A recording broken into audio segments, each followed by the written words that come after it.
Our first speaker will be Mark Body. We're pleased to have him come and be available to speak with us today. Following in his father's footsteps, Mark Body is the owner of the Body Indian Arts in Tucson. He has lectured extensively, he teaches, and he's the author of a number of books on American Indian art. We are delighted to have him here and have an opportunity to have him speak about the role of the collector and of the dealer in mediating between the artists and collectors. Thank you. I'm very happy to be here and extremely happy that this subject is getting some attention from multiple perspectives, an interdisciplinary approach, if you will, because in the past, Indian art's been looked at in a bell jar entirely too often, and it's nice to bring it out into the real world and bring all those perspectives together. I had to requested to submit an abstract and an outline. I did do the abstract, but I reserved my right to ramble.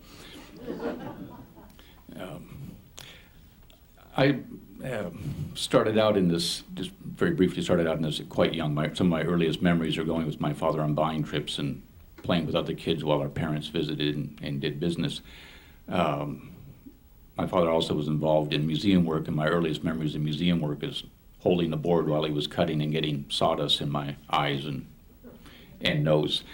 And my first experience selling started when I was 7, and I waited on somebody who turned out to be a shoplifter. So my perspective on this whole thing may be a little more jaundiced than one would expect. The romance is gone, but the interest, some of the things of value are left behind.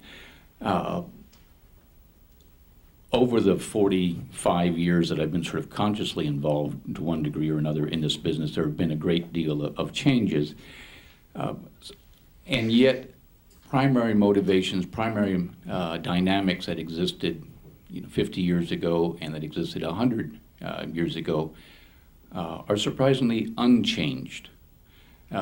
Certain things have changed. For example, in 1957, if somebody asked, "Who made this?" in Indian was sufficient as an answer. If they were rather sophisticated, you might have to say a Navajo. Now, you need to know the artist's name, tribal affiliation, where they went to school, and who they studied under, and what publication they're in. And if they're not in a publication, then they're sort of off the radar. So there have been some dramatic changes there. But what hasn't changed is the expectation that it be Indian, whatever that might be. When we used to carry early on Charles Lolema's work, the most common response was, "Well, it's nice, but it's not Indian." And even today, in many exhibits that one sees of Native American art, you will rarely see works that don't visually communicate that they're done by a Native artist. The selection process, to a large extent, ensures that increasingly you'll see examples of non-objective artwork that could be hanging anywhere in the country included in there, but that's just for a little bit of variety. If you go back to the very earliest marketing efforts of stores, trading posts, and dealers, you'll see catalogs, and what they were selling is the sizzle, if you will. In the 1890s, when C.N. Cotton and the Harvey Company were producing material for people coming out west, the idea was that you were buying something from a vanishing culture. Get it now while it's hot. Get it while it lasts. The implication was even then it was gone. You don't see that now. That's been one of the significant changes. But what hasn't changed is the underlying element, the commonality there, which is it's the other, the exotic other, the unusual. So while marketing in the 1890s may have stressed that this was a vanishing culture, these things are going, very few people know how to make these anymore, they don't make them like they used to. Now, you started looking something, say, in the 1990s, the efforts made to ensure that you understand that these cultures aren't gone. And crucial to that is then threading this unbroken line back to a period when native culture was quote unquote pure, undisturbed, or pre-contact. So, although the focus may appear to have shifted, the underlying element, the underlying philosophy that this is something from somebody else is still there and is still important. And I think oftentimes for many, not certainly all, but for many contemporary artists, this undermines their work and is really kind of an attack on the integrity of their work, because there are a lot of Native artists who have grown up in the cities. 2/3 to 3/4 of all Native people live in urban areas now. You won't see many exhibits of urban Indian art, and you won't see many selections of urban Indian art. We still have this idea of what contemporary Indian life is supposed to be. In the 1940s and 50s, artists frequently painted, for example, Diné or Navajo artists would paint pastoral scenes, sheep herding, for example. 20 years later, in the late 1960s, early 70s, authors like J.J. Brody were excoriating them for doing Bambi art, as though it was somehow inauthentic to portray a life that you were leading at the time. Now you get somebody like Doug Miles, who's doing really cool artwork of urban scenes. He had a piece that won at the Herd Show that was an urban scene painted on a skateboard. And even that is being rejected, as somehow people aren't really comfortable with that either, because it didn't quite fit what they expected. So the job of the stores and the galleries has always been to kind of mediate there. What is the artist producing? What does the public want? How does the public need to view this? And so if you go back to C.N. Cotton's work, he'll talk about weavers in one or two cases specifically, but usually in very general terms about their work, and try to create a context for the market, to understand it, to build an interest in it, and then ultimately, of course, to acquire it and acquire hopefully others after that. That continues to the present in terms of catalogs still being produced for shows, now focused more on individual art, or artists rather than an art or a craft tradition. But the motivation continues, and it's expanded now. And what happens is it kind of begins to overlap in the areas that my fellow panelists will be discussing. Is we in the private sector stay up late at nights trying to figure out, all right, how are we going to market this? How is it going to get out? How are we get best placement for it? And one of the things that we do is we work with collectors, and you'll see some wonderful collections. And I don't mean to in any way demean the value of those collections. There's an outstanding one right now over at the Arizona State Museum, the Avery collection. A lady who assembled a really, truly wonderful cross-section of American Indian paintings. But let me take a hypothetical for you. I'm a dealer in Southwest City, New Mexico, and I've come upon a collection of Comanche gizmos, and nobody's particularly interested in Comanche gizmos, nor have they really been a collecting focus for anybody. But I acquired them in an estate. I have a collector who's been collecting Lakota whatchamacallits, and they're kind of hard to find. I let him know that I just happen, lucky him, to have run across a small collection of very rare Comanche gizmos. He's interested. So over time, I allow him to buy some of these. Maybe I allow another collector to buy them, or some of the less desirable gizmos to show up at another gallery. I then do a show at my gallery of Comanche gizmos. People go, I don't have any Comanche gizmos in my collection. And so I begin feeding the market.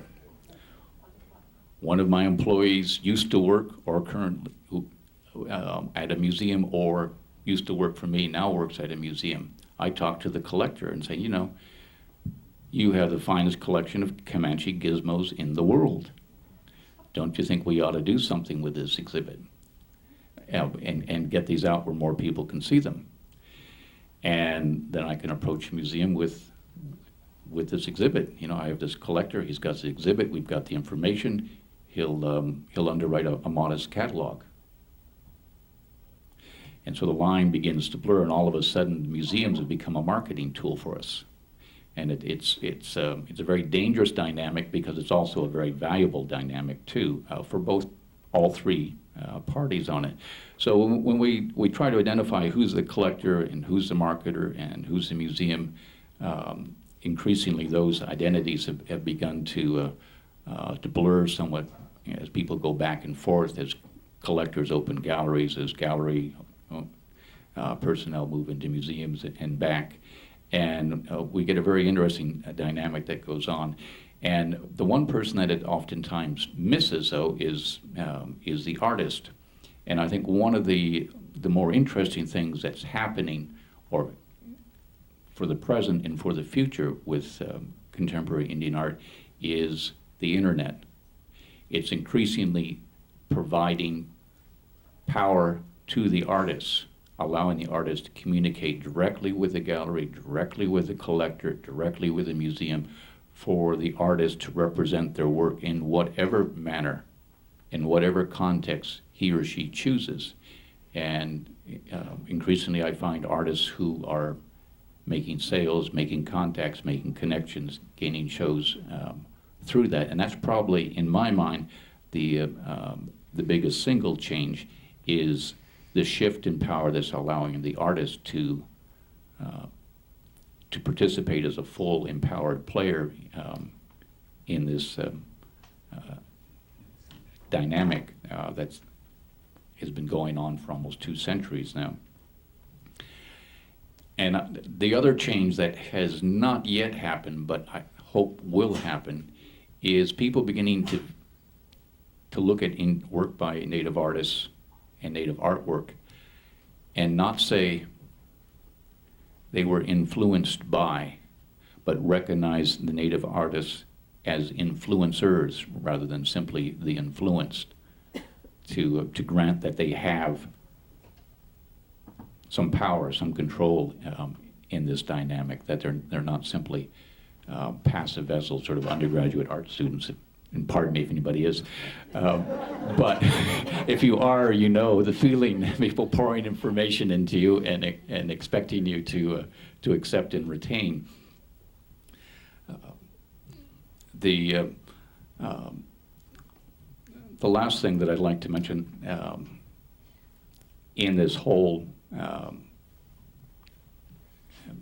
dynamic is not only, we've seen the changes from how the marketing is shift, how the identity of the artist or the object has shifted in terms of what the market needs to know or wants to know about the person. But the actual role of shops and galleries has shifted, in that we're seeing more Native-owned galleries, not simply cooperatives, which you see starting after World War II, but and not just simply small shops run by an artist representing their own work, but shops run by artists representing other work, and entrepreneurs, Native entrepreneurs representing other artists.